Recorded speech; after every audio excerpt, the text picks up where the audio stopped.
Shalom, bienvenidos al programa La Luz del Mesías, transmitiéndose a través de Teshuva TV y Radio.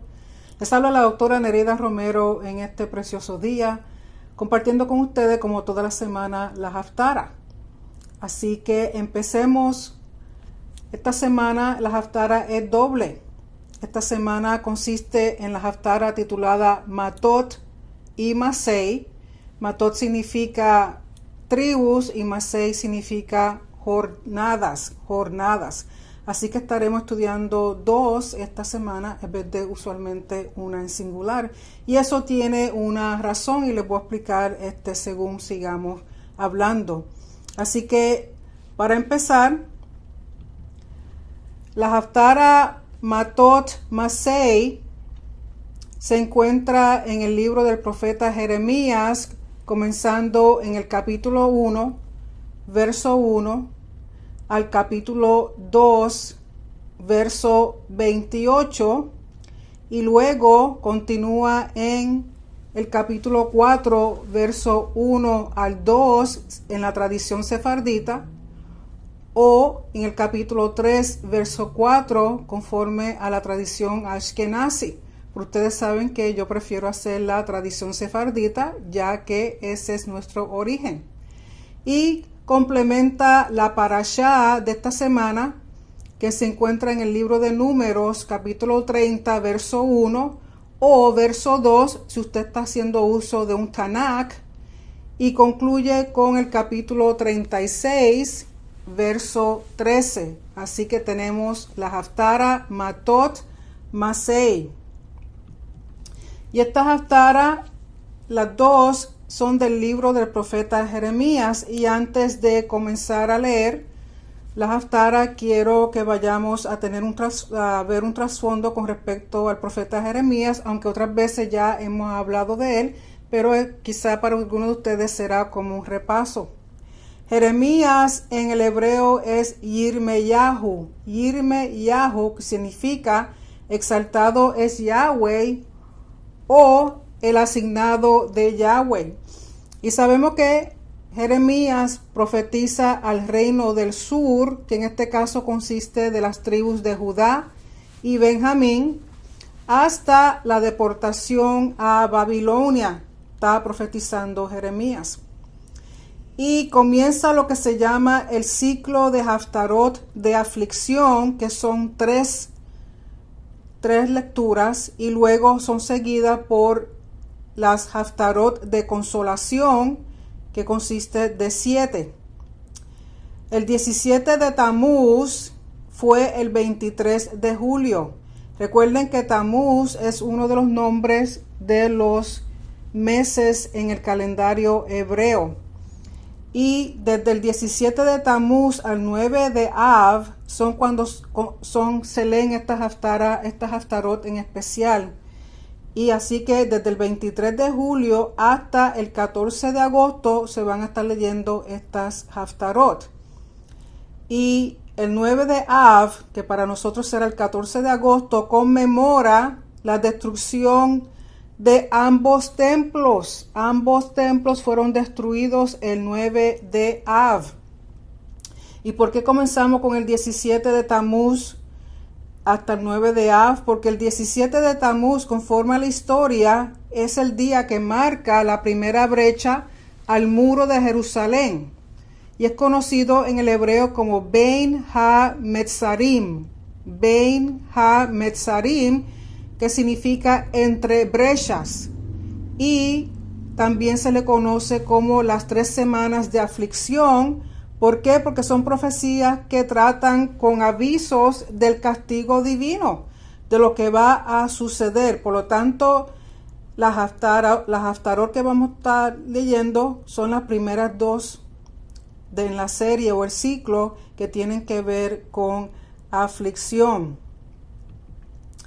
Así que, primeramente, las 7 semanas de profecías de consolación también se les llama Shivata de Nehemata. Shivata de Nehemata, para un total de 10 lecturas, más las Haftarot asociadas con el tema de arrepentimiento. O sea que desde ese momento en adelante, las lecturas, el tema principal va a ser arrepentimiento, o como se llama en el hebreo, teshuva. ¿Por qué? Porque estamos anunciando teshuva, preparándonos para las convocatorias santas y el año nuevo. Recuerden que en el calendario hebreo, el año nuevo comienza, me parece que va a ser para octubre de este año. Y antes de eso comenzamos con lo que se llama el mes de Elul. El mes de Elul es un mes en el cual se comienzan a contar 40 días hasta el día de Yom Kippur. Y son esos 40 días se les llaman días de arrepentimiento. O sea, uno se está preparando espiritualmente. ¿Para qué? Para llegar hasta el día de Yom Kippur, el día de arrepentimiento nacional. Y la primera haftara de aflicción tenemos en que Jeremías es nombrado como portavoz de Yahweh, o tiene una asignación divina, o sea, comisionado para hablar solamente las palabras de Yahweh. Y vamos a ver que entre las cosas que Yahweh le enseña a Jeremías es un árbol de almendra, que en el hebreo es shaked. Y cuando Yahweh dice que está vigilando, es la palabra shoked. Por lo tanto, hay un juego de palabras que solamente se ve en el hebreo y se puede entender solamente en el hebreo. Haciendo uso de la almendra, y si ustedes saben, la almendra tiene forma de ojito, de ojo. Por lo tanto, Yahweh usa el simbolismo del árbol de almendra para decir que él está shoked, vigilando para cumplir su palabra. Ahí está la asociación de la almendra y de la palabra shoked, de vigilar, de estar pendiente, de asegurarse de que se cumpla lo que él ha hablado. Y en esta haftara vamos a ver que cuando se habla de enemigos, usualmente los enemigos proceden del norte. Y vemos que entre las cosas que Israel representa para Yahweh es que Israel es una nación que representa santidad a Yahweh y representa los primeros frutos. Y la segunda haftara de aflicción, vamos a encontrar que existe lo que se llama el concepto de riv, que es traducido como un término legal correspondiente a una demanda judicial, a un litigio, a un pleito a consecuencia de la infidelidad al pacto con Yahweh, y eso lo vamos a ver en el capítulo 2, verso 4. Cuando comienza Yahweh preguntándole al pueblo, ¿qué maldad hallaron? Y por ahí sigue, eso es una fórmula de riv, Y luego vamos a ver que Yahweh le trae al recuerdo la infidelidad de sus padres, y ahora las generaciones más recientes están haciendo lo mismo. Y tiene pleito con los guardianes de la Torá, que en este caso son los sacerdotes, los profetas y los reyes. Y llega un momento en que el pueblo le dice que no tienen remedio, no hay remedio, es un refrán o un modismo de resistencia a Yahweh. ¿Por qué? Porque ellos amaron más a los dioses extraños que al mismo Yahweh. Luego también vamos a ver un concepto que se llama el lenguaje legal de adopción, cuando el pueblo le dice, mi padre eres tú, a los dioses ajenos.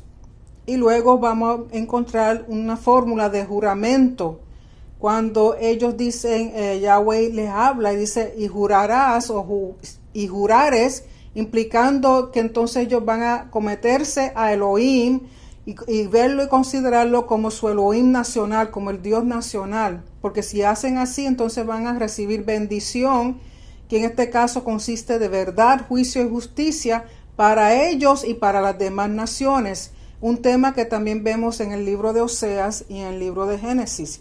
Pero esto vamos a volverlo a repasar cuando vayamos a finalizar lo que se va a leer.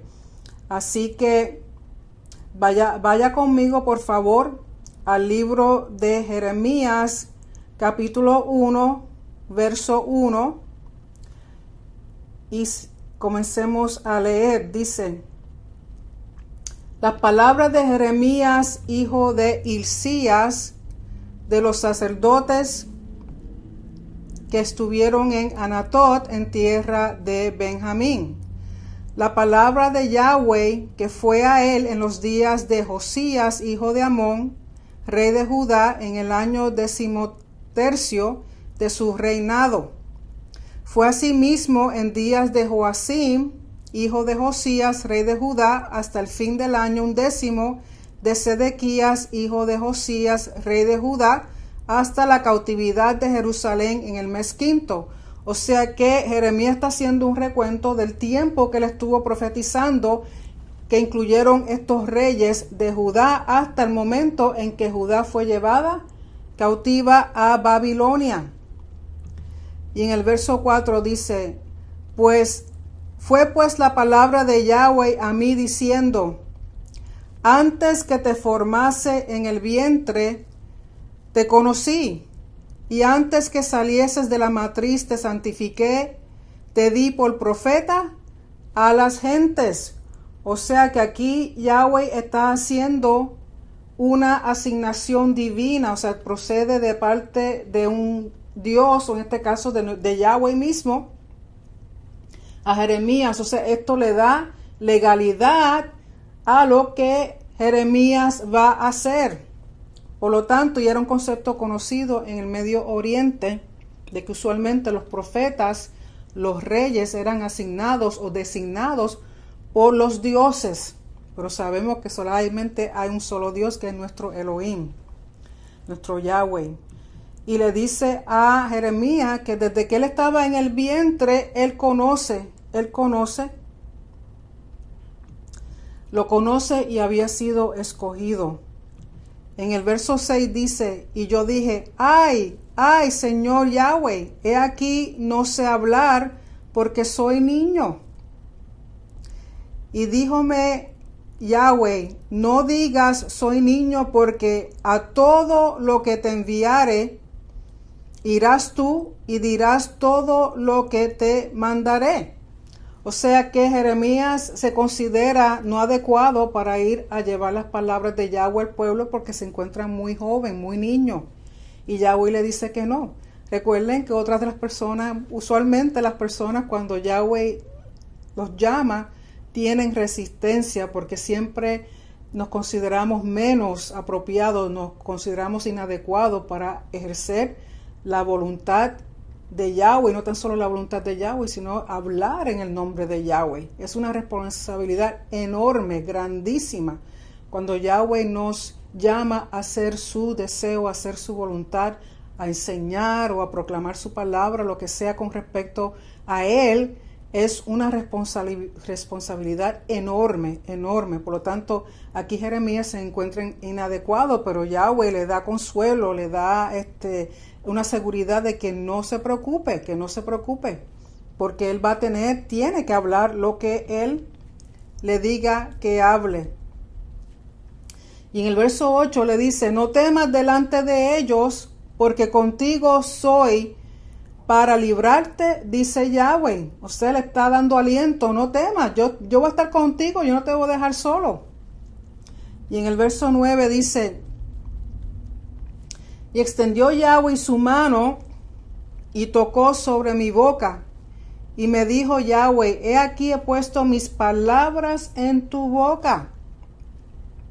Algo que se hacía en el antiguo Medio Oriente era que las personas entendían cuando los dioses les daba potestad a un profeta o un individuo para hablar. Usualmente eran tocados en la boca, usualmente eran puesto a veces hasta simbolizando como carbón encendido. ¿Para qué? Para mostrar que esa potencia, ese poder venía de parte del Dios que estaba asignando al individuo. En este caso sabemos que Yahweh es el único que tiene la potestad para hacer eso, pero ese era el entendimiento que había en aquel entonces. O sea que cuando una persona se declaraba profeta o era declarado profeta, se entendía que era asignado por una forma divina.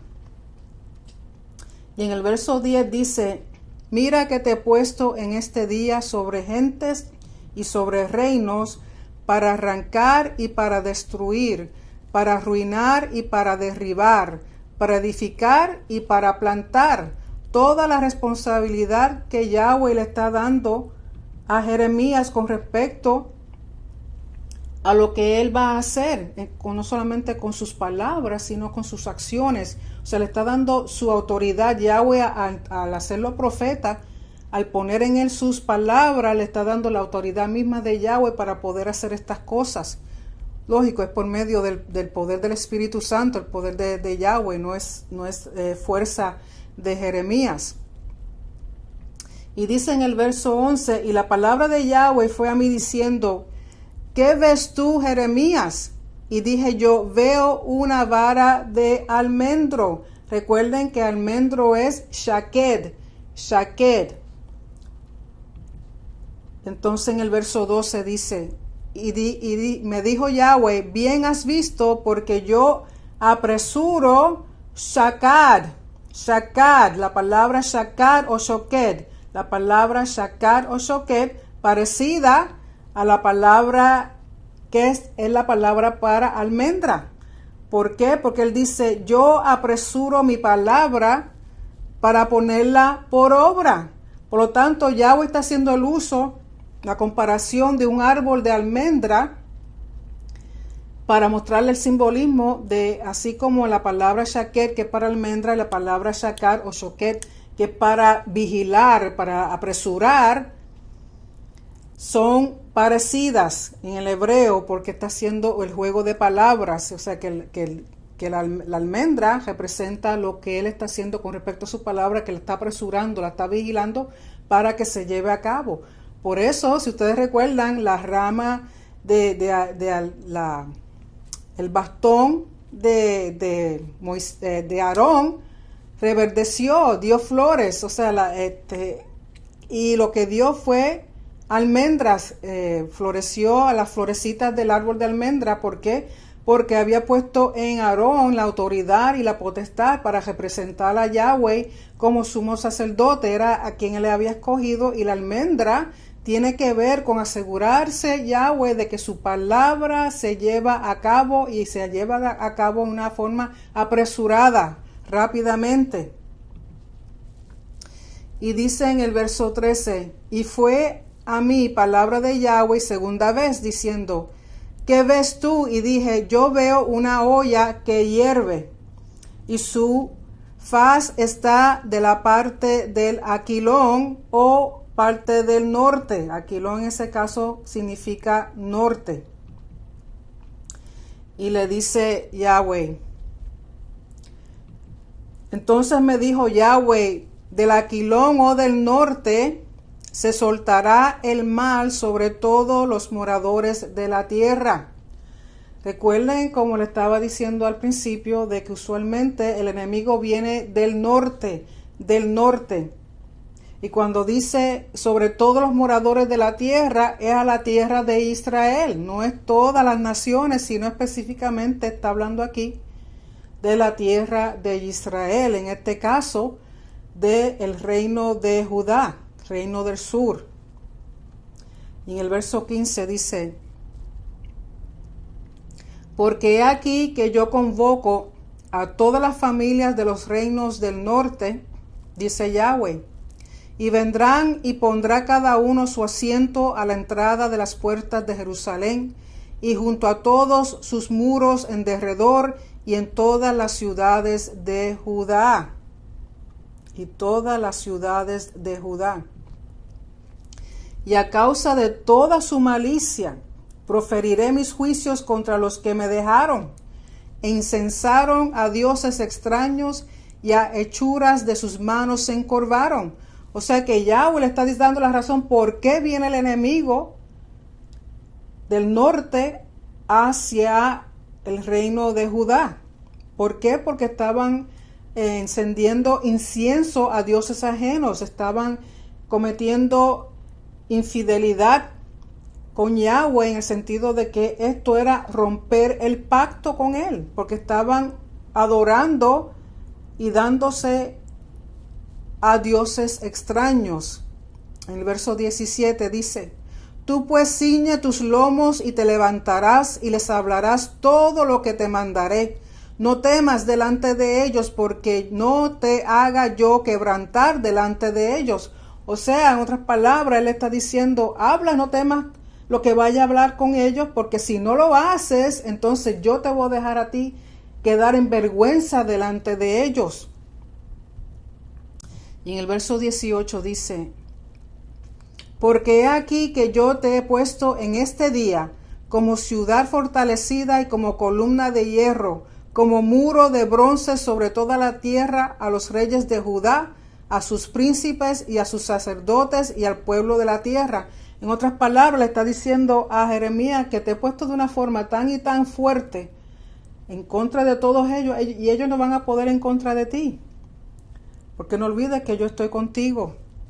En el verso 9 dice, y pelearán contra ti, mas no te vencerán, porque yo soy contigo, dice Yahweh. ¿Para qué? Para librarte. Por lo tanto, que él no tema, porque Yahweh está con él para defenderlo de los que peleen contra él. Y si ustedes recuerdan, con respecto a Jeremías, el pobre Jeremías, lo metieron preso, lo maltrataron, lo insultaban. Imagínense, ¿por qué? Porque cuando los profetas o las personas que Yahweh usa para hablar su verdad o para traer, para que haya arrepentimiento en el pueblo, y el pueblo no hace caso, lógico, quieren escuchar cosas buenas, como sucede lamentablemente hoy día en muchas congregaciones, en muchas iglesias, que la gente lo que quiere escuchar es lo que a ellos les convengan, lo que ellos quieren oír mensajes de prosperidad, oír mensajes de que todo está bien, oír mensajes de que no les va a pasar nada, oír mensajes de que van a ser arrebatados y no van a sufrir nada, pero no les hable a la gente de pecado, no le hable de injusticia, no le hablen del mal que están haciendo, de la injusticia que están cometiendo, de la idolatría, del adulterio, de la inmoralidad sexual, porque se les vacía a la congregación, a la gente, a los pastores. Es increíble, pero así sucede. Vamos ahora entonces al capítulo 2 de Jeremías, verso 1, y dice, y vino a mí la palabra de Yahweh diciendo, ve y clama a los oídos de Jerusalén, diciendo, así dice Yahweh, de ti recuerdo el cariño de tu juventud, tu amor de novia, de cuando me seguías en el desierto por tierra no sembrada. O sea, está trayendo a memoria lo que Yahweh hizo con el pueblo cuando lo condujo por el desierto, y que el pueblo fielmente lo seguía, aunque sabemos que no fue completamente 100% fielmente, pero Yahweh dice que era como su novia en ese entonces. Recuerde que cuando lo sacó de Egipto, era el comienzo de ese noviazgo, de ese amorío entre Yahweh y su pueblo. Recordaba cuando quería a seguir a Yahweh. Y dice en el verso 3, santo era Israel para Yahweh, primicias de su cosecha. Todos los que comían de ella se hacían culpables. El mal venía sobre ellos, declara Yahweh. O sea que en ese entonces Israel era santa, era la nación santa de Yahweh, porque recuerden que lo que Él separa para santidad, nadie lo puede cambiar, nadie lo puede añadirle o quitarle. Permiso. Así que dice, santo o santidad era Israel para Yahweh, primicias de su cosecha. Primicias de su cosecha. En Éxodo 19, versos 5 al 6 dice así, ahora pues, si en verdad escuchan mi voz y guardan mi pacto, serán mi especial tesoro entre todos los pueblos, porque mía es toda la tierra. Ustedes serán para mí un reino de sacerdotes y una nación santa. Estas son las palabras que dirás a los israelitas. En Deuteronomio 7, verso 6 dice así, porque tú eres pueblo santo para Yahweh tu Elohim. Yahweh tu Elohim te ha escogido para ser pueblo suyo de entre todos los pueblos que están sobre la superficie de la tierra. Algo que quiero decir antes de seguir es que cuando Yahweh dice que somos santos como nación, somos sacerdotes como nación, no como individuos, sino como nación. Lógico, en la familia, las familias representan el templo. Es una forma de representar el templo, y el padre de familia, del hogar, es como si fuera el sacerdote de ese hogar. Pero en sí es como nación que nosotros representamos el sacerdocio y representamos la santidad. Por eso es importante convocarnos, estar juntos, sobre todo en las fiestas de Yahweh, en su Shabbat, para empezar, y luego en sus fiestas santas, porque cuando estamos unidos en ese sentir, en esa espiritualidad, en ese celebrar con Él, sus citas, su Moedim, sus fiestas, sus convocatorias santas, entonces que todos juntos somos un pueblo santo, somos un sacerdocio escogido por Él. En Primera de Pedro, según capítulo 2:9, dice: porque ustedes son linaje escogido, real sacerdocio, nación santa, pueblo adquirido para posesión de Elohim, a fin de que anuncien las virtudes de aquel que nos llamó de las tinieblas a su luz admirable. El propósito de que seamos una nación santa, de que seamos un linaje escogido, de que seamos un real sacerdocio como nación, y de que seamos posesión de Yahweh y su pueblo. Recuerden que esto es terminología de pacto, lenguaje de pacto. ¿Es para qué? Para fin de qué? De que nosotros anunciemos las virtudes de aquel que nos llamó de las tinieblas a su luz admirable. En Efesios capítulo 1, verso 4 dice: porque Elohim nos escogió en Mesías antes de la fundación del mundo, para que fuéramos santos y sin mancha delante de Él. Y esto de que nos escogió desde antes de la fundación del mundo no es que haya predestinación, sino que cuando Él nos crea, Él pone en nosotros todo el potencial necesario para llevar a cabo su voluntad, si es que caminamos conforme al caminar de Él. O sea, en nosotros está todo el potencial, todo lo necesario para anunciar las virtudes de aquel que nos sacó de tinieblas a su luz admirable. Pero si nosotros decidimos ir por otro camino, ese potencial se queda ahí sin ejercer, sin llevarse a cabo. ¿Por qué? Porque Él nos dio libre albedrío. Con respecto a los primeros frutos, dice en Éxodo 22, verso 29, no demorarás la ofrenda de tu cosecha ni de tu vendimia, me darás el primogénito de tus hijos. Todo lo primero le pertenece a Yahweh. ¿Por qué? Porque Él es quien nos bendice, Él es el quien nos da. Por lo tanto, como forma de agradecimiento, lo primero que sale del vientre, el primer fruto que sale en un arbolito, es para Él, es para Él. El primer huevito que da una gallinita es para Él. Lógico, hoy en día no tenemos el templo, pero cuando el templo existía, eso era lo que se hacía. Todo lo primero, lo mejor, esa primera bendición, ese primer fruto era para Yahweh, porque en agradecimiento, porque Él es el que da el crecimiento, la semilla, es quien lo da todo. En Romanos 11, verso 16 dice: y si el primer pedazo de masa es santo, también lo es toda la masa. Y si la raíz es santa, también lo son las ramas.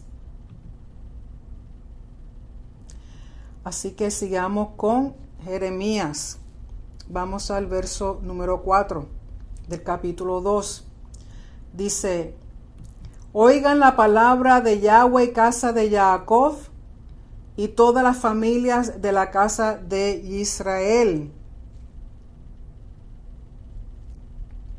Así dijo Yahweh: ¿qué maldad hallaron en mí vuestros padres, que se alejaron de mí y se fueron tras la vanidad y tornáronse vanos? Así que aquí comienza lo que le había dicho anteriormente, el formulario de Riv. Riv se dice Riv en el hebreo, que tiene que ver con una contrademanda, una demanda judicial ¿Por qué? Porque ellos rompieron pacto. Y ya Yahweh le está diciendo en qué cosas rompieron pacto. Y cuando él le pregunta, ¿qué injusticia hallaron en mí sus padres? ¿Para qué? Para que se alejaran de mí de tal manera que se fueron a caminar en sus propias vanidades. En otras palabras, se fueron tras dioses ajenos. ¿Qué maldad, qué mal había hecho Yahweh con ellos? Y en el verso 6 dice, tampoco dijeron, ¿dónde está Yahweh, que nos hizo subir de la tierra de Egipto, que nos condujo por el desierto, por una tierra de lugares desolados y barrancos, por una tierra seca y tenebrosa de sombra de muerte, una tierra por la que nadie pasó y donde ningún hombre habitó? O sea que tampoco preguntaron por él, no lo estaban siguiendo, se fueron tras sus propias vanidades, pero tampoco preguntan a Dios, pero ¿dónde está Yahweh? ¿Dónde está ese Elohim que nos sacó de la tierra de Egipto? ¿Qué pasó con él? En Jeremías 2:8 dice, los sacerdotes no dijeron ¿dónde está Yahweh? Los que se ocupaban de la Torá no me conocieron. Los gobernantes, los pastores se rebelaron contra mí y los profetas profetizaban por Baal y andaban tras cosas que no aprovechan, preguntando ¿dónde está Yahweh? En el Salmo 77, verso 5 dice, he pensado en los días pasados, en los años antiguos. Dice en Isaías 63:9, en todas sus angustias él estuvo afligido y el mensajero de su presencia los salvó. En su amor y en su compasión los redimió, los levantó y los sostuvo todos los días de antaño. O sea, recordando lo que Yahweh había hecho en pasado por ellos. Por lo tanto, él dice, tampoco preguntaron dónde yo estaba. En el verso 7 dice, y los traje a ustedes a una tierra fértil, para que comieran de su fruto y de sus delicias. Pero vinieron y contaminaron mi tierra, y de mi heredad hicieron abominación. Diciendo, o sea, todo lo que él había hecho por ellos. Por eso él pregunta, pero qué maldad yo le hice a vuestros padres. Y ahora ustedes, si yo los saqué de una tierra donde eran esclavos, les devolví su honor, y no tan solo eso, los traje a la tierra que abundaba, que era una tierra fértil. ¿Para qué? Para que comieran su fruto, comieran sus delicias. Pero ¿qué hicieron ellos? Vinieron y contaminaron su heredad. En el verso número 8 dice, los sacerdotes no dijeron, ¿dónde está Yahweh? Los que se ocupan de la Torá no me conocieron. Los gobernantes o pastores, recuerden que el título de pastor era dado a líderes y a reyes, porque igual que un pastor de ovejas, se esperaba que los gobernantes, que los líderes, que los reyes fueran de igual manera, que llevaran y dieran lo mejor al pueblo como pastores. Dice, los gobernantes o pastores se rebelaron contra mí y los profetas profetizaban por Baal y andaban tras cosas que no aprovechan. Cosas que no aprovechan. Con respecto a los pastores, en Jeremías 10:21 dice, porque los pastores se han entorpecido y no han buscado a Yahweh, por tanto no prosperaron y todo su rebaño se ha dispersado. En Jeremías 12:10 dice, muchos pastores han arruinado mi viña, han pisoteado mi heredad, han hecho de mi hermosa heredad un desierto desolado.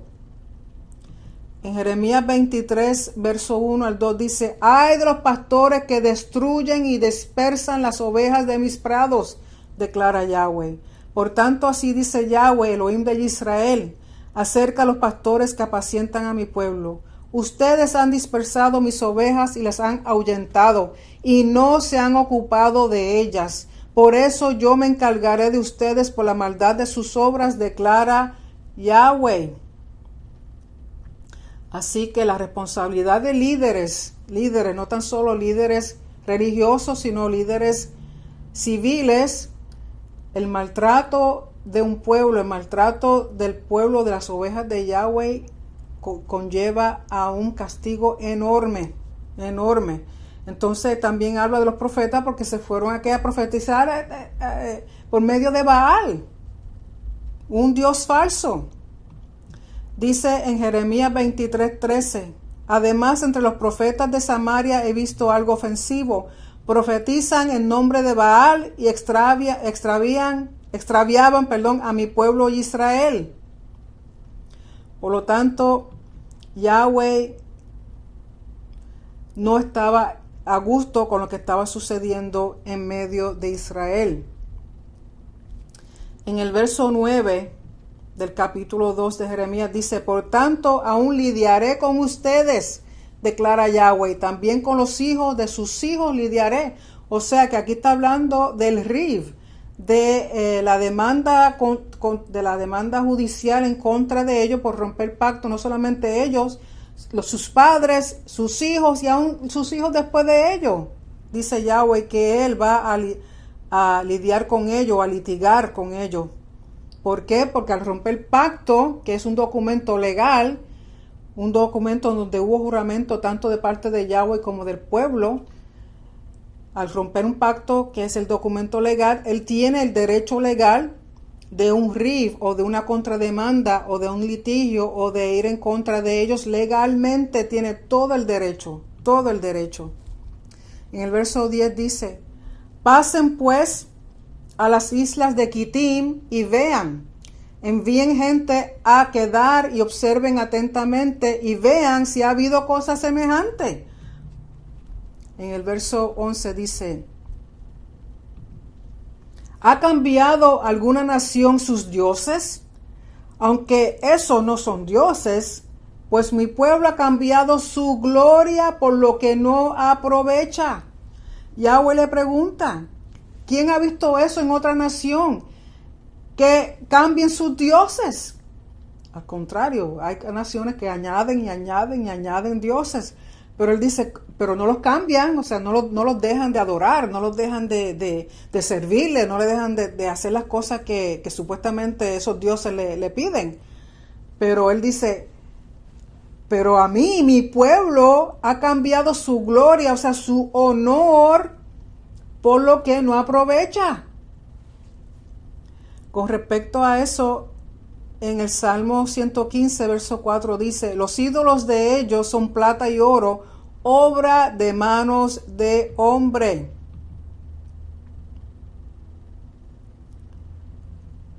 En Primera de Pedro 1:18 dice, ustedes saben que no fueron redimidos de su vana manera de vivir, heredada de sus padres con cosas perecederas como oro y plata.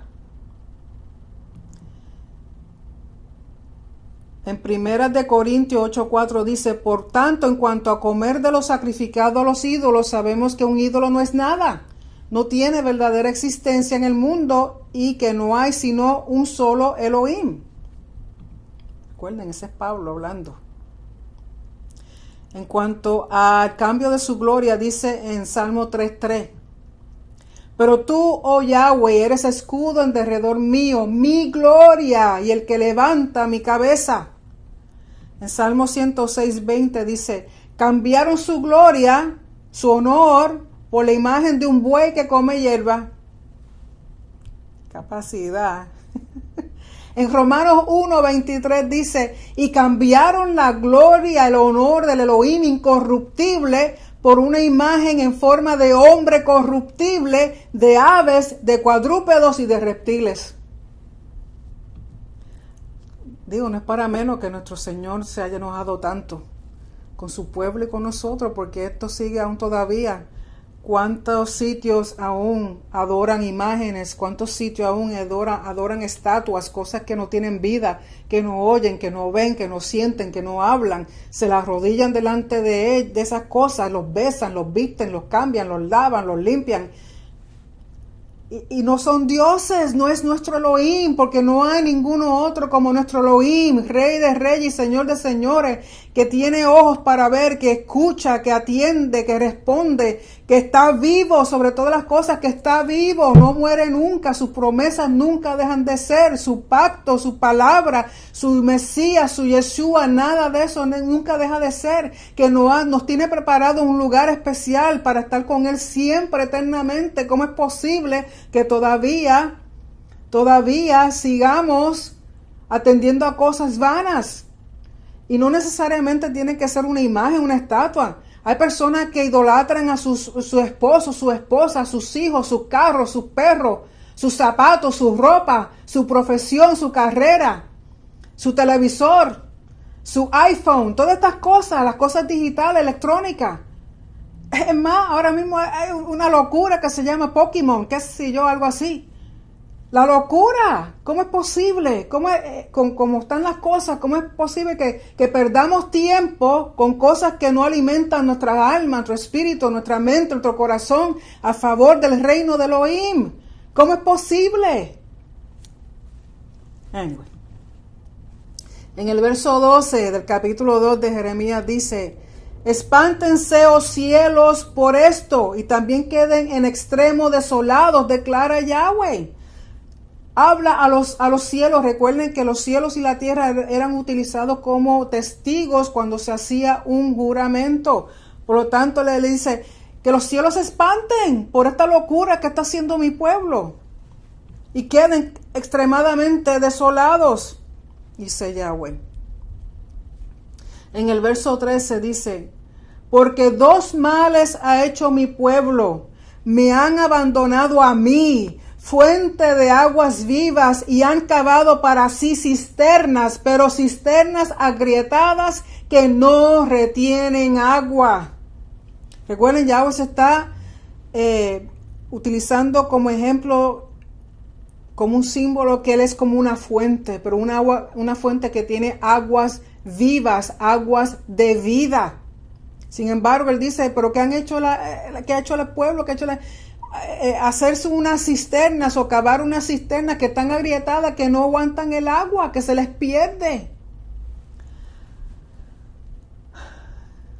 En el Salmo 81, verso 11 al 13 dice: pero mi pueblo no escuchó mi voz, y Israel no me obedeció.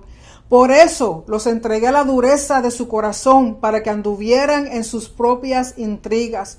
Oh, si mi pueblo me oyera, si Israel anduviera en mis caminos. ¿Acaso ustedes no escuchan esas palabras, el dolor del corazón de Yahweh? Dice en Salmo 36, 9: porque en ti está la fuente de la vida, en tu luz vemos la luz. No hay ninguna otra, no hay nada que pueda dar vida sino nuestro Elohim, nuestro Rey, nuestro Yahweh, nuestro Yeshua, nuestro Mesías, el único que puede dar vida.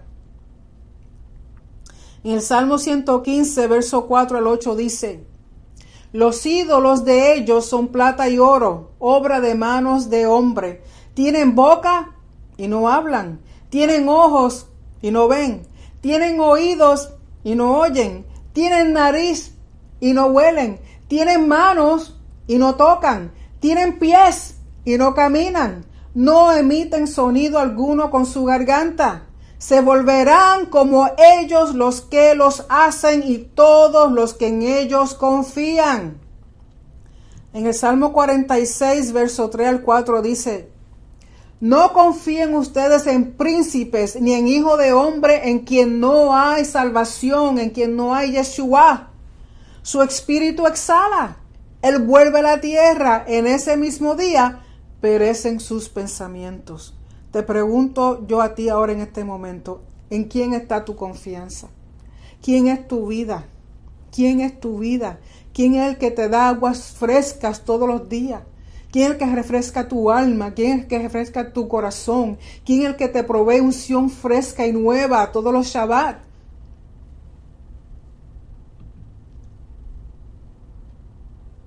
Sigamos con Jeremías. En el verso 14 dice: ¿acaso Israel es un esclavo o un siervo nacido en casa? ¿Por qué se han convertido en presa? Recuerden que Yahweh sacó al pueblo de Egipto porque eran esclavos en Egipto. Los trae a una tierra donde son libres. Los trae a una tierra que es abundante en fruto. Y dice, ¿acaso Israel es un esclavo, un siervo nacido en casa? ¿Por qué se ha convertido en presa? O sea, por lo que está haciendo Israel, se han convertido en presa. En otras palabras, son presas para el enemigo. En el verso 15 dice, contra él rugieron los leoncillos, fuertemente rugieron y han hecho de su tierra una desolación. Sus ciudades están quemadas sin habitantes. Sin habitantes. En el Salmo 57:4 dice, mi alma está entre leones. Tengo que acostarme entre los que vomitan fuego, entre los hijos de los hombres cuyos dientes son lanzas y saetas y cuya lengua es espada afilada. En Isaías 5:29 dice, su rugido es como de leona, ruge como leoncillos, gruñe y atrapa la presa y se la lleva sin que nadie la libre.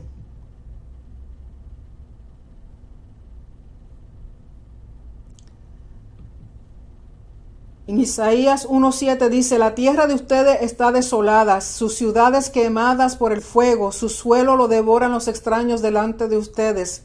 Los extraños delante de ustedes, y es una desolación como destruida por extraños. O sea, sin necesidad de pasar por estas cosas, eso fue lo que Israel se buscó. En el verso 16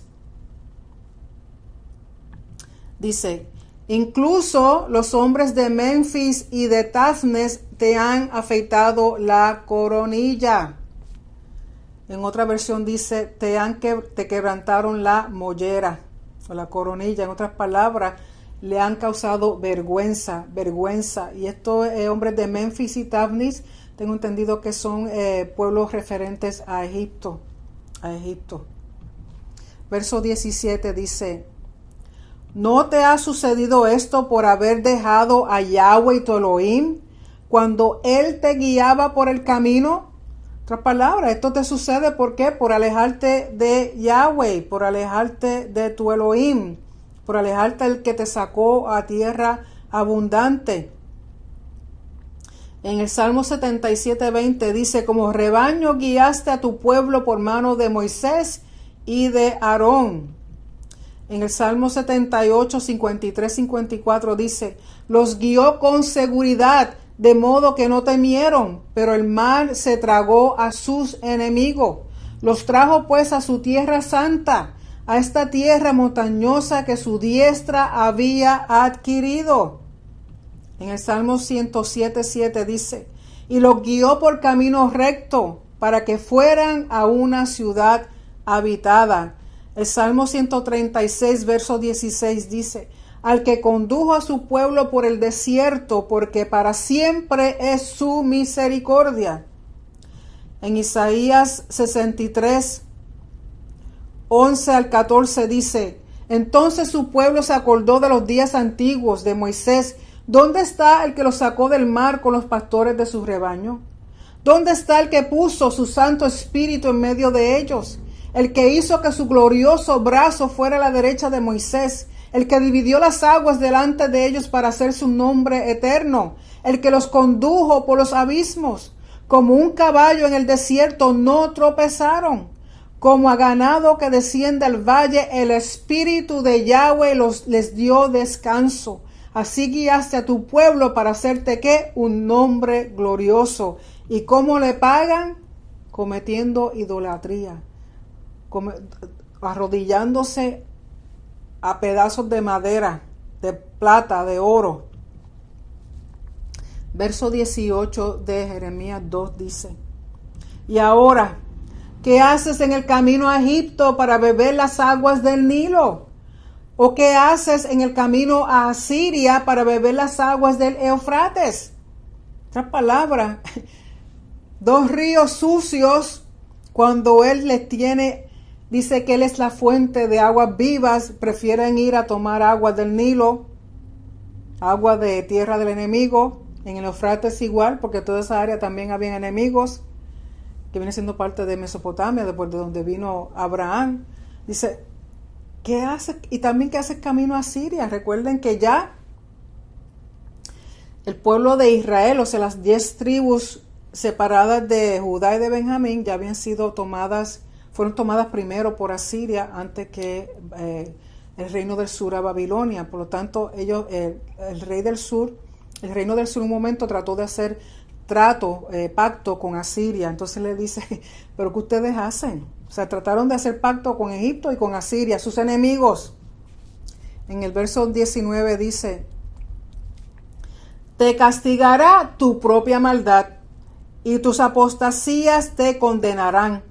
Reconoce pues y ve que es malo y amargo el dejar a Yahweh tu Elohim y no tener temor de mí, declara Yahweh Elohim de los ejércitos. En Proverbios 1:31 dice, comerán del fruto de su conducta y de sus propias artimañas se hartarán. En el Salmo 36:1 dice, la transgresión habla al impío dentro de su corazón. No hay temor de Elohim delante de sus ojos. En Romanos 3:18 dice, no hay temor de Elohim delante de sus ojos, citando el Salmo 36:1. Volvamos a Jeremías, el verso 20. Dice, porque desde hace tiempo rompí tu yugo y arranqué tus coyundas, pero dijiste, no serviré, porque sobre toda colina alta y bajo todo árbol frondoso te echabas como ramera. O sea, en otras palabras, Yahweh rompió el yugo de esclavitud, de que ellos eran esclavos, que no tenían ningún honor.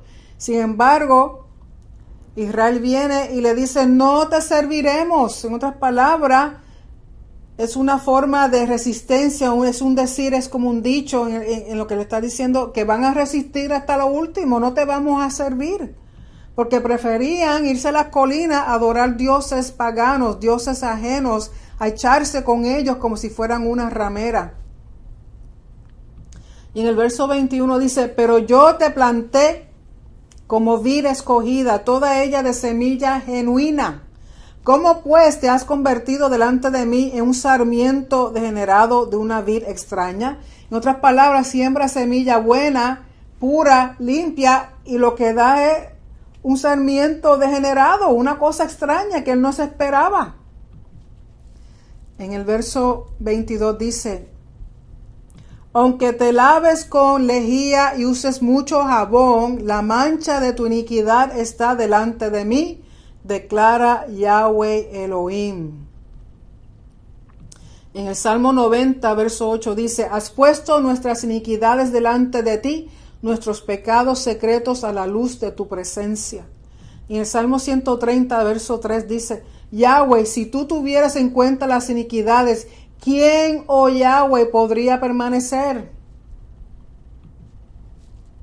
Por lo tanto, le dice que aunque se lave con lo que se lave, no va a quitar la mancha de su iniquidad, porque sabemos que lo que quita esa mancha es la sangre única, preciosa y verdadera de nuestro Mesías. En el verso 23 dice, ¿cómo puedes decir no estoy manchada? ¿No me he ido tras los Baales? Mira tu proceder en el valle, reconoce lo que has hecho.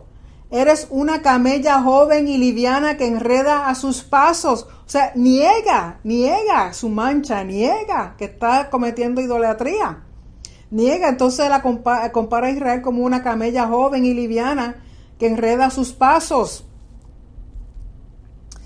Y dice en el verso 24, asna montés acostumbrada al desierto, que en su ardor olfatea el viento. En la época de su celo, ¿quién la puede refrenar? Todos los que la busquen no se tienen que fatigar, en su mes la hallarán. En otras palabras, que como cuando un animal está en celo, en este caso la compara con una asna montés en el desierto, le dice que como está en celo, que está dispuesta para recibir al primero que llegue. En otras palabras, como si fuera como un animal, como una dándose a todo el que venga, a todo el que venga. Es triste ver cómo el pueblo de Israel hizo estas cosas, y no tan solo ellos, lo hacemos también nosotros. No podemos decir que solamente son ellos y que ellos son los únicos culpables, que ellos son los únicos, que cómo es posible que viendo lo que vieron, comiendo lo que comieron en el desierto, el maná, y tomaron de agua de la peña y vieron todos los milagros que Yahweh hizo con Egipto. ¿Cómo es posible que ellos hagan lo que hagan?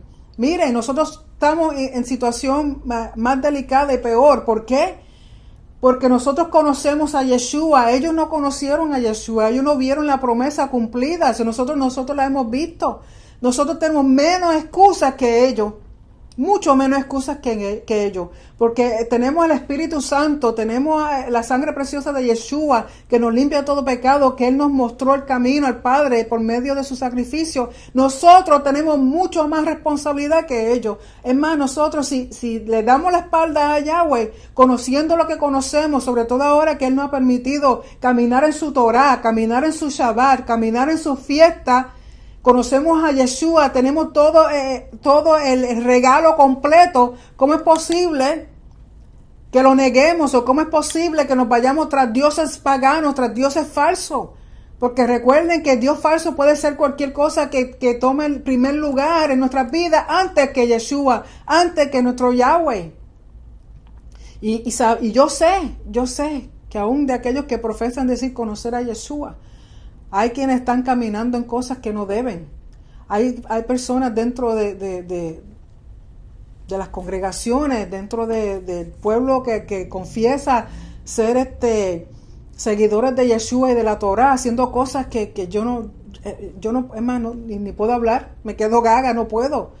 ¿Cómo es posible que con el honor que Yahweh nos ha dado a través de Yeshua, hagamos las cosas que hacemos, decimos las cosas que decimos? No tenemos misericordia, no hay justicia, no hay derecho, no le damos la mano al necesitado, solamente es yo, y ahí quedó el yo. ¿Cómo es posible? Y con las cosas que se están viendo, hermano, no es para estar jugando con las cosas del Señor. Tenemos que tomar en serio que Él está pronto por regresar y va así como hizo con el reino del sur, como hizo con el reino del norte, así va a ser con lo que quedemos aquí en esta tierra. Lo que viene es grande. Tenemos que estar humillados, tenemos que estar como estas haftarot, estas porciones, es para a llevarnos hacia el arrepentimiento, para llevarnos hacia la humillación, para llevarnos a reconocer que sin Él no somos nada, sin Él nada podemos hacer. A Él es toda gloria, toda honra, es para Él y por Él y en Él. Tenemos que ver lo que hay en nuestros corazones, tenemos que ver, no cometamos los mismos errores que cometieron nuestros padres. En el verso 25 de Jeremías 2 dice: guarda tus pies de andar descalzos y tu garganta de la sed. Pero tú dijiste, es en vano. No, porque amo a los extraños y tras ellos andaré. O sea, le dicen la misma cara a Yahweh, que prefiere dioses extraños a Él. Y tras ellos andaré. Qué arrogancia, qué orgullo, qué altanería. Y en el verso 26 dice: como se avergüenza el ladrón cuando es descubierto, así se ha avergonzado la casa de Israel. Ellos, sus reyes, sus príncipes, sus sacerdotes y sus profetas. Verso 27. Son los que dicen al leño: mi padre eres tú, y a la piedra tú me engendraste. Estas palabras, cuando dice mi padre eres tú, es fórmula legal de adopción. Porque recuerden, en el antiguo Medio Oriente, las personas que hacían pacto consideraban al que era el mayor en el pacto, o sea, el que iniciaba el pacto, lo consideraban como padre, y ese individuo consideraba a los que se asociaban, los que aceptaban el pacto con él, la persona mayor, vamos a decir, el rey vasallo, lo consideraban y le llamaban padre. Entonces los que quedaban como socios en el pacto, o sea, que eran los vasallos, se consideraban hijos. Por lo tanto, terminología de adopción, porque los reyes usualmente adoptaban a su pueblo, adoptaban a las personas como sus hijos, y las personas en el pueblo veían al rey como su padre. Por lo tanto, esto es formulario de adopción legalmente, le están diciendo a los dioses paganos, es más, le están diciendo un pedazo de leño, tú eres mi padre, tú me engendraste. Dice, porque ellos me han dado las espaldas y no el rostro, pero en el tiempo de su calamidad dirán, levántate y sálvanos. ¿Okay? O sea que Yahweh está diciendo, ustedes me han dado las espaldas, se han ido otras cosas que no tienen vida, que no son provechosas, que lo que traen es muerte. Dice en Proverbios 6, 30, 31, no se desprecia el ladrón si roba para saciarse cuando tiene hambre, pero cuando es sorprendido debe pagar 7 veces, tiene que dar todos los bienes de su casa. En Romanos 6, 21 dice, ¿qué fruto tenían entonces en aquellas cosas de las cuales ahora se avergüenzan? Porque el fin de esas cosas es muerte, muerte. En el verso 28 dice, pero ¿dónde están tus dioses, los que hiciste para ti? Que se levanten a ver si pueden salvarte en el tiempo de tu calamidad. Porque según el número de tus ciudades son tus dioses, oh Judá. O sea, Yahweh, en una forma mofándose de ellos, le dice, ok, todos esos dioses que tú hiciste. Es más, tiene dioses como el mismo número de ciudades que tiene Judá. ¿Dónde están? Dile que te salven. A quien te doblas, a quien le das adoración, dile que te salven, a ver si en el momento de necesidad te van a salvar. Te van a salvar. ¿Dónde están? Dime, enseña, muéstrame. Y dice en Isaías 45:20, reúnanse y vengan, juntos acérquense, fugitivos de las naciones. No tienen conocimiento los que llevan su ídolo de madera y suplican a un Dios que no puede salvar. En Isaías 46:2 dice, se derrumbaron, a una se han postrado. No pudieron salvar la carga, sino que ellos mismos han ido en cautividad. Así que con el verso 28 termina parte de la Haftara y sigue en el capítulo 4, verso 1 al 2 en la tradición sefardita. Así que vayamos al capítulo 4 de Jeremías, versos del 1 al 2. Y dice, si te has de convertir o si has de volver, oh Israel, declara Yahweh, vuélvete a mí. Si quitas de mi presencia tus abominaciones y no vacilas. Otras palabras, le está pidiendo al pueblo que si van a regresar a él, o sea, si van a hacer teshuvá, porque eso es lo que significa teshuvá. Teshuvá significa regresar, pero es regresar en arrepentimiento de lo que se ha hecho, dejando de hacer lo que se hacía y volviendo a encaminarse en los caminos de Yahweh, en su Torah, en sus fiestas, en su Shabbat, en su justicia, en su derecho, en su rectitud, haciendo lo que a él le place. Por lo tanto, dice, si has de volver, si vas a hacer teshuvá, oh Israel, declara Yahweh, vuélvete a mí. Si quitas de mi presencia tus abominaciones y no vacilas. Y dice en el verso 2, y juras, o sea que no solamente regresar, sino hacer juramento. Hacer juramento, y recuerden que los juramentos se hacían en nombre de los dioses. En este caso el juramento tiene que ser hecho en el nombre de Yahweh. Dice, y juras, vive Yahweh, en verdad en juicio y en justicia. Entonces en él serán bendecidas las naciones y en él se gloriarán. Por lo tanto, al hacer el juramento, dice, vive Yahweh, en verdad, en juicio y en justicia. Eso es algo que esas tres palabras usualmente van juntas y tienen que ver con Yahweh, con el camino de Yahweh. El camino de Yahweh es verdad, juicio y justicia, o verdad, rectitud y justicia, o verdad, derecho y justicias. Entonces, en él serán bendecidas las naciones y en él se gloriarán. En el Salmo 99:4 dice, el poder del rey ama la justicia. Tú has establecido la equidad, has hecho juicio y justicia en Jacob. En el Salmo 72, verso 17 dice, sea su nombre para siempre, que su nombre se engrandezca mientras dure el sol, y sean benditos por él los hombres, llámenlo bienaventurado todas las naciones. Dice en Gálatas 3, verso 8, la escritura, previendo que Elohim justificaría a las naciones por la fe, anunció de antemano las buenas nuevas a Abraham, diciendo, en ti serán benditas todas las naciones. ¿Y sabía usted que esa terminología en hebreo, la palabra que utilizan es una palabra que se usa en la agricultura?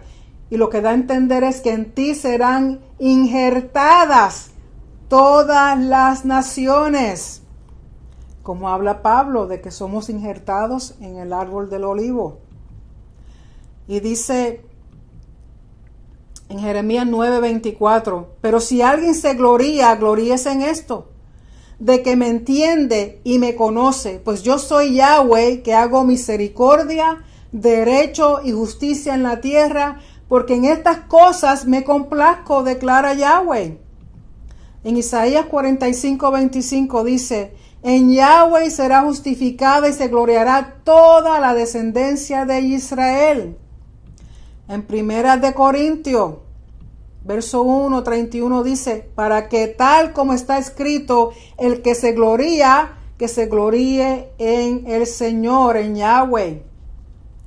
En Segunda de Corintios 10:17 dice, pero el que se gloría, que se gloríe en Yahweh. En Filipenses 3:3 dice, porque nosotros somos la verdadera circuncisión que adoramos en el espíritu de Elohim y nos gloriamos en Mesías Yeshua, no poniendo la confianza en la carne.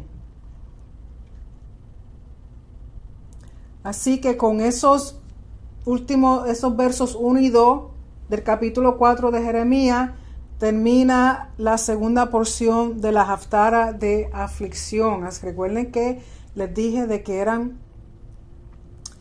estamos viendo que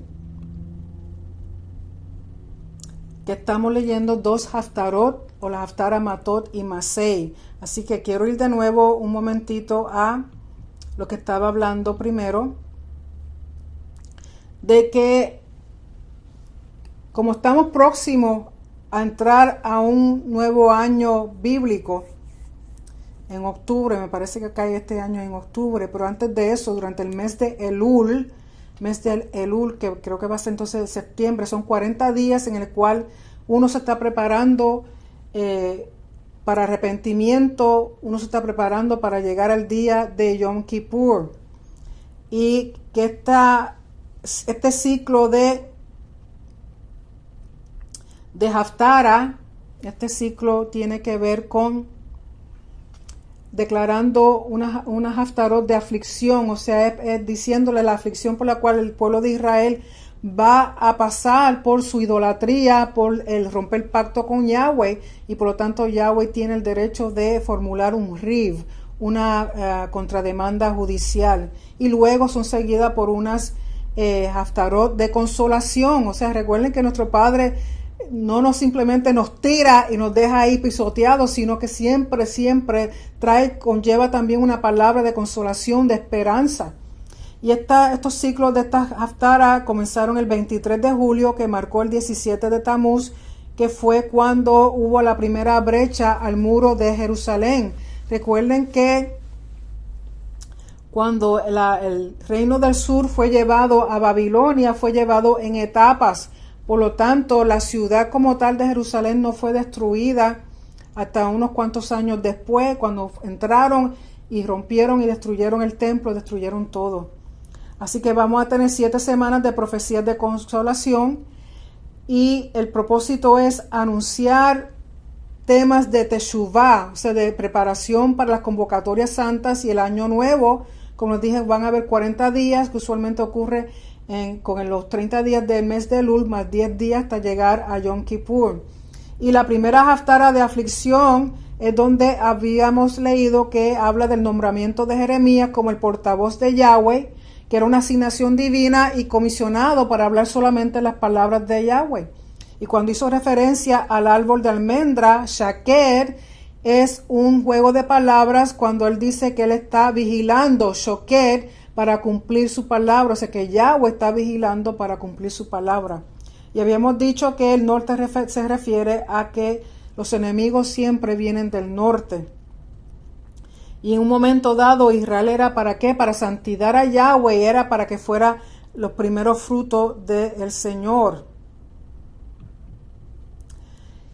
Y la segunda Haftarah tenía que ver, habíamos dicho el concepto de Riv, que era el término legal correspondiente a una demanda judicial, a litigio, a pleito, porque a consecuencia de la infidelidad al pacto con Yahweh, y eso lo vimos en el capítulo 2 de Jeremías, verso 4, empezando ahí, cuando Yahweh comienza a decir, ¿qué maldad hallaron? O sea, ahí comienza la terminología o el formulario de Riv.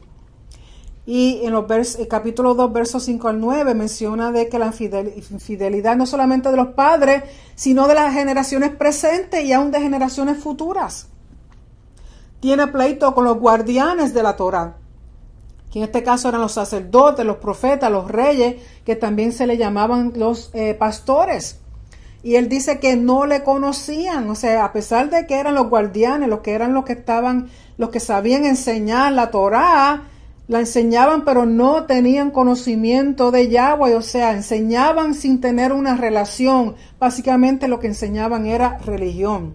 Y cuando el pueblo habla de que dice no hay remedio, o sea, que ellos no tienen remedio, era un refrán o un modismo de resistencia, y eso se ve en el capítulo 2, verso 25 de Jeremías, donde ellos declaran que amaron más a los extraños, o sea, a sus otros dioses falsos, que a Yahweh.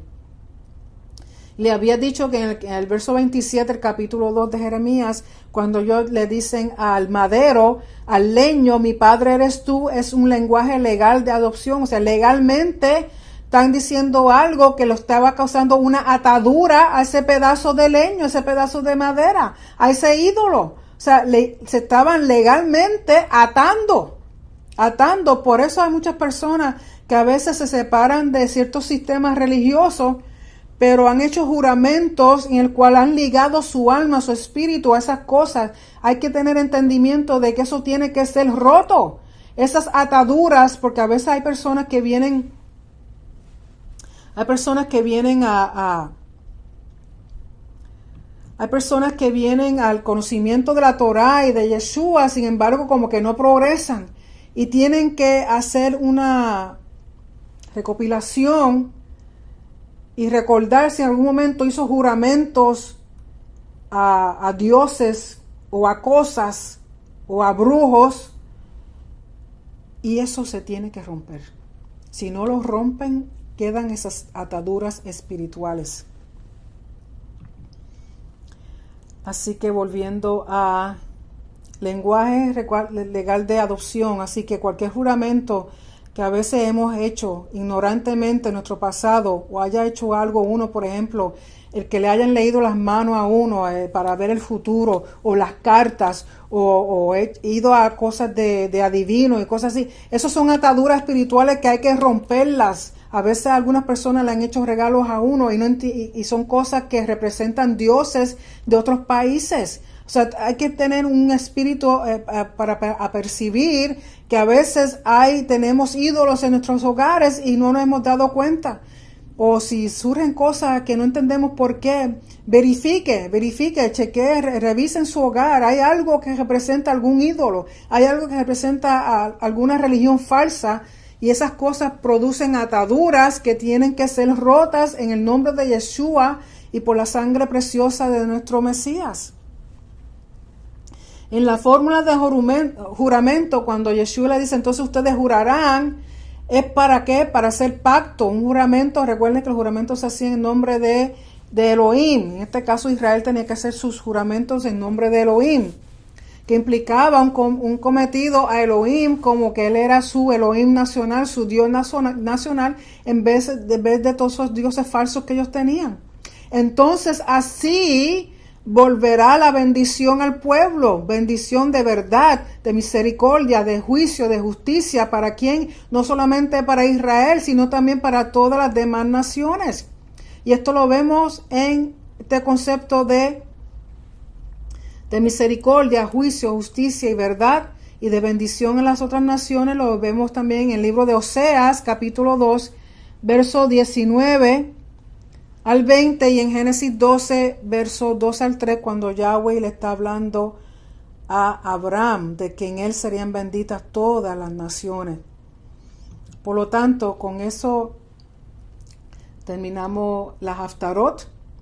Espero que le ayuden a entender el concepto de que vamos a estar leyendo Haftarot que tienen que ver con aflicción y previniendo y tratando de llevarnos a arrepentimiento, a un modo de arrepentimiento, porque ya mismo llegamos a Yom Kippur.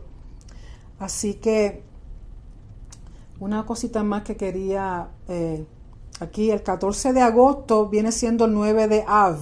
Este 14 de agosto, el próximo agosto, el mes de agosto, el día 14 en el calendario hebreo es el 9 de Av, y es cuando se conmemora la destrucción de los dos templos, ambos templos, el templo de Salomón y el templo que estaba en Jerusalén cuando nuestro Señor existía en el año 70, fue destruido por los romanos. Por lo tanto, esta fecha es bien importante para el pueblo de Israel, para el pueblo judío. Es un día en que se lamenta, está llorando por la situación de que los templos fueron destruidos.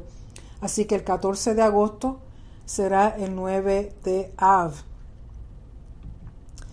Y como les decía, estamos en un periodo de preparación, de arrepentimiento, de humillación. ¿Para qué? Para acercarnos al día de Yom Kippur. Y recuerden que ahora comenzamos con las fiestas del otoño y que vamos a tener un año nuevo bíblico, un año nuevo civil, y vamos a comenzar las fiestas del otoño y que culminan con Yom Kippur. Así que espero que este estudio le haya sido de bendición. De nuevo les recuerdo que lean siempre la Parashá, las porciones de la Torah, y que lean la Haftara o Haftarot que yo les he presentado hasta este momento, para que vean y puedan asociar y aprender de ambas lecturas. Y como le he dicho, si usted tiene alguna pregunta sobre estudios que yo haya hecho en el pasado o presente, tienen varias formas de comunicarse conmigo, yendo a la página de internet del ministerio yeshuanertamid.org, o en la página de Facebook Yeshua Ner Tamid. Pueden dejarme un mensaje ahí, que tengo varias personas que lo han hecho ya. También por el canal de YouTube bajo Dr. Nereida Romero pueden encontrar todos los estudios que se han grabado hasta este momento en video.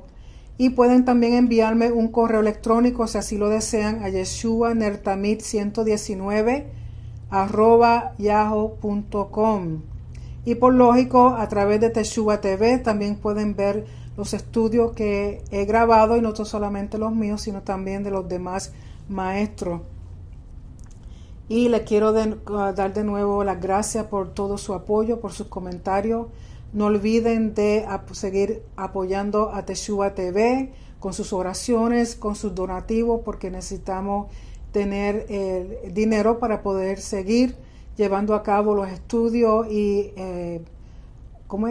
mejorando el equipo, mejorando la estación de radio y TV, o sea, y todo esto es para la gloria y la honra de nuestro rey, de su reino, para que el pueblo esté educado, esté informado, conozca la verdad y viva en base a esa verdad, las verdades del reino, porque esto es para todos, para todo aquel que crea y busque, porque como dice en la escritura, el que busca encuentra.